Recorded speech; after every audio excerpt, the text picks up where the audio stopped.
News 16 Kerala. ഒമാനിലേക്ക് നിയമം ലംഘിച്ച് മദ്യവും ഡീസലും കടത്തിയ ഇന്ത്യക്കാരൻ അറസ്റ്റ്. ഒമാനിലേക്ക് നിയമം ലംഘിച്ച് മദ്യവും ഡീസലും കടത്തിയ ഇന്ത്യക്കാരനെ അൽവുസ്ത ഗവർണറേറ്റിൽ നിന്നും റോയൽ ഒമാൻ പോലീസ് അറസ്റ്റ് ചെയ്തു. അനധികൃതമായി വിൽപ്പന നടത്തുന്നതിനായാണ് ഇവ കടത്തിയതെന്ന് പോലീസ് പറഞ്ഞു.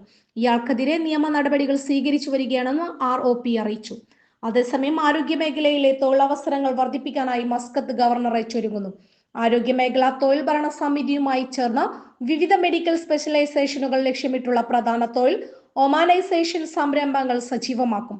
Muscat governor Sayyid Saud bin Hilal Al Busaidi, Oman medical speciality board സിഇഒയും ആരോഗ്യ മേഖല എംപ്ലോയ്മെന്റ് ഗവർണർസ് കമ്മിറ്റി ചെയർപേഴ്സണുമായ doctor Fatima bint Muhammad Al അജ്മിയുമായി കൂടിക്കാഴ്ച നടത്തി. News 16 news desk.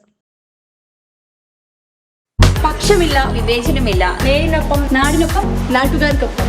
News 16 Kerala channel.